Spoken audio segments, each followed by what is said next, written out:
Friends, welcome to my channel Pampa অফিসিয়ালে তোমাদের সবাইকে জানাই অনেক অনেক স্বাগত ও ভালোবাসা। তো তো দেখো, আজকে আমি কোনো ব্লগ ভিডিও নয়, আজকে একটা রান্না নিয়ে চলে এসেছি। তো এই রান্নাটা আগেও শেয়ার করেছি আমার হারিয়ে যাওয়া চ্যানেলে। তো চলো আবার পুনরায় নিয়ে এসেছি। তো এখানে কি বলো তো, লোটে শুটকি। তো লোটে শুটকিগুলোকে গরম জলে ভিজিয়ে রেখেছিলাম, তো কেটে করে এরকম কেটে নিয়েছি। আর এগুলোকে ভালো করে ধুয়ে নিয়েছি, তারপরে গরম জল দিয়ে ভিজিয়ে নেওয়ার পর ভালো করে ধুয়ে নিয়েছি। আর এখানে দেখো পেঁয়াজ কুচি রেখেছি, এখানে জিরা বাটা, এখানে আদা রসুন বাটা, পেঁয়াজ বাটা একটু, এখানে টমেটো। আর এখানে দেখো তার জন্য আলু রেখেছি কুচিয়ে, দুটো তিনটা বড় আলু, যে যেমন যার পরিমাণ যেমন। আর এখানে বেগুন রেখেছি। তো চলো এবারে এগুলোকে ভেজে নিই, দেখতে থাকো, সাথে থেকো।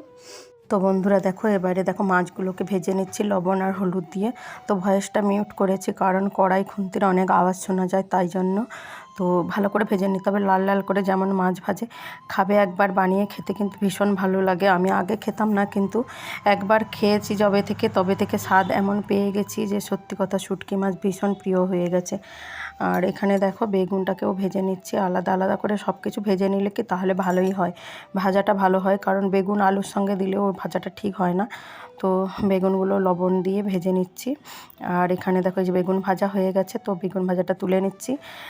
তো অনেক ছোট্ট ভিডিও দিয়েছি, প্লিজ স্কিপ করো না। এইটুকুন ভিডিও স্কিপ করলে রান্না তো বুঝতেই পারবে না, তাই না বলো?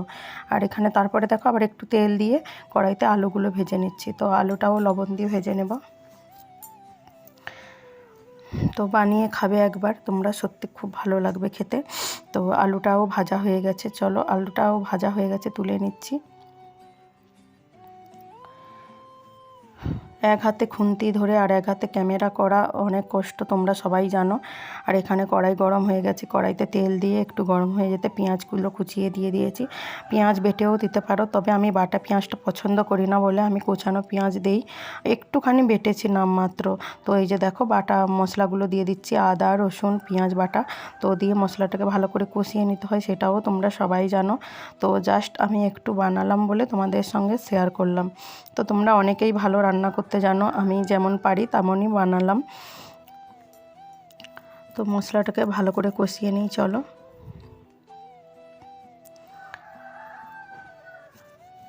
তো দেখো মশলাটা কষানো হয়ে গেছে, একটু টমেটো দিয়ে দিচ্ছি, টমেটোকে দিয়ে ভালো করে কষিয়ে নেব। তো তারপরে দিয়ে দিচ্ছি হলুদ গুঁড়ো, লঙ্কা গুঁড়ো দিয়ে। ভয়েস বসাতে হলে কি বলো তো, ঠিক করে বলতে পারি না, কোনটার পর কোনটা চলে যায়। আর এমনি কথা বললে তো অনেক বাইরের আওয়াজ আসে, তাই জন্য। আর এখানে দেখো জল গরম করতে বসিয়েছি, মশলাটা দিয়ে ভালো করে সবজি সব দিয়ে কষানো হয়ে গেছে। একটুখানি মাখা মাখা করে জল দিয়ে দিচ্ছি, কারণ কি বলো তো, এটা মাখাই হয়, এটা ঝোল কেউ আমরা করি না। তো যারা ঝোল খায়, তো আমরা ঝোল বানাই না। তো হয়ে গেছে ফাইনালি।